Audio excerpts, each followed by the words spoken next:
So let's now think about the situation a bit more systematically. So we are in the exercise of trying to think about you have got a set of people with different preferences over the different alternatives, and then you are thinking about how to aggregate them together, right?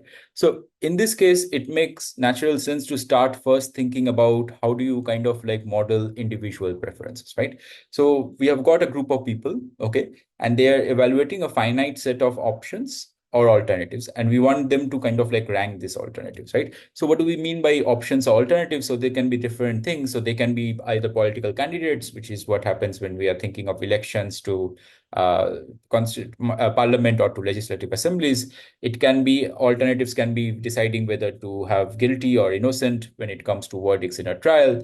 It can be about deciding about how much amount of money to spend on defense, which is going to be there for parliament to decide. It can be about deciding the nominees for, let's say, the Oscar award and so on, right? So you have got these different alternatives, and then you have got a set of people who are deciding among these different alternatives, right? So what do the people wish to do? They wish to produce a single group ranking that orders the alternatives from best to worst, and that somehow has to reflect the collective opinion of the group, right? So this is the difficult part, where we are going to start out with individual rankings over these different alternatives, and we want to kind of like get them together to form the collective opinion of the group across these different alternatives, right? So how do we first model the opinion of any one member of the group? So that's the first starting point. So for each individual, we want to kind of like think about that how does this individual actually rank between any two alternatives when presented between the two other pair, right?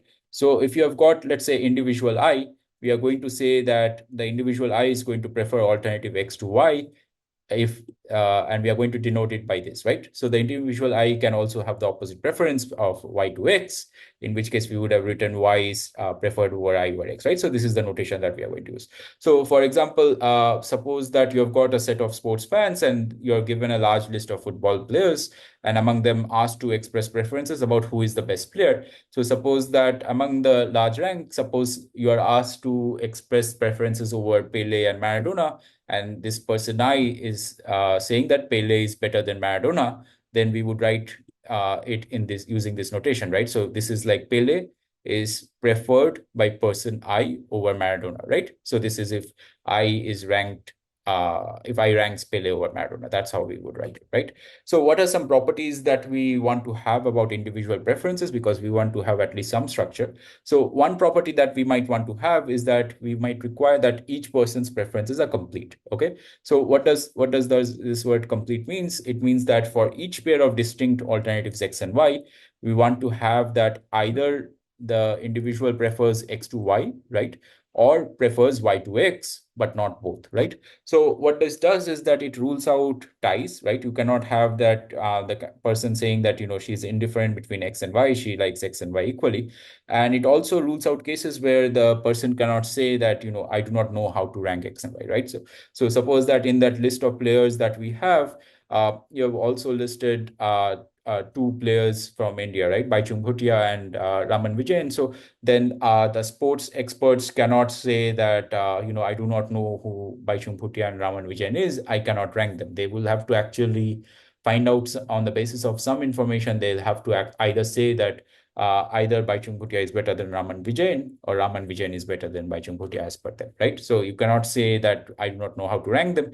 You also cannot say that I think they are equally likely, right? So these are kind of like somewhat restrictive assumptions, but in principle, this can be ruled out, especially this tying fact, right? So the theory that we are talking about can be extended to incorporate having ties as well. It's just that for simplicity, we are going to, in our discussion in this class, we are going to rule out these ties, right? So we are going to say that you have to kind of like express strict preferences given choice between two alternatives, right? So this is completeness. What about transitivity? So this is the second property that we require for individual preferences. So transitivity says that if an individual I prefers X to Y and Y to Z, then the individual should also prefer X to Z, right? So this actually kind of like makes sense, right? So imagine that you have an individual who is thinking about what sort of ice cream flavor to buy. And this individual ranks chocolate ice cream over vanilla ice cream over kesar pista ice cream, and kesar pista ice cream over chocolate ice cream.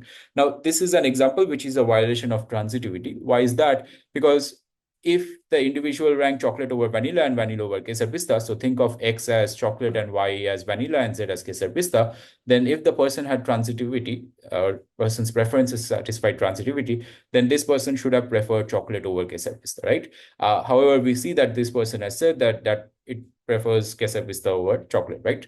Now, what is the problem with violation of transitivity? Imagine that this individual goes to ice cream shop and kind of like decides that among these three flavors, these are the only three flavors available: chocolate, vanilla, and Kesar Pista.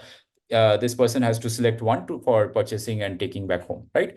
And the person decides that he is going to buy Kesar Pista. Then the shopkeeper asks at the end, okay, are you sure you want the Kesar Pista, or would you prefer to have vanilla? Then the person would think, okay, when choice between vanilla and Kesar Pista, so I want to go with vanilla. Then just before finalizing the bill, just to make sure, the shopkeeper, who really wants to make sure that the customer is satisfied, asks, okay, would you prefer vanilla or would you prefer chocolate? Then the person again would compare chocolate and vanilla and say chocolate.